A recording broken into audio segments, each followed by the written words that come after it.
Hey there, foodie adventurers! Get ready to savor the wild ride of Restaurant Finder, the hilariously brilliant AI masterpiece I cooked up for the AI in Action Hackathon,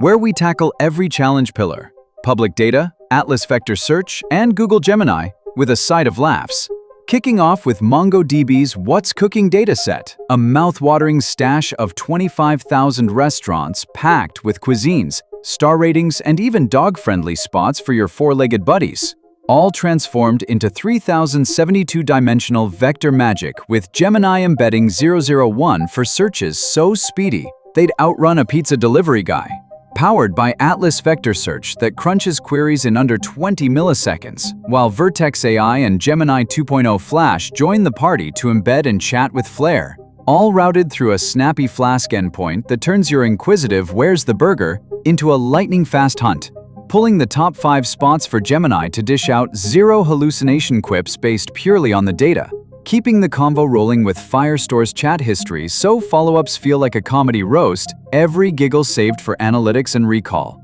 with the whole codebase open source for you to snag and deploy with a single GitHub push. No Docker needed here, just pure Git magic, overcoming epic showdowns like wrangling model IDs, taming session chaos, and embedding 25,000 docs on a free tier budget, scoring a triumphant laugh with end-to-end latency under 120 milliseconds and zero-cost infrastructure, all thanks to the awesome sponsors like MongoDB Atlas for their lightning-fast vector search, Google Cloud for powering our Vertex AI and free tier brilliance, and the AI in Action Hackathon for pushing us to new heights. With future plans to sprinkle in live ratings, a photo-to-food showdown that'll make your camera jealous, and a mobile PWA to turn dining into a mobile party. So dig in, give a shout out to organizers, and bon appetit!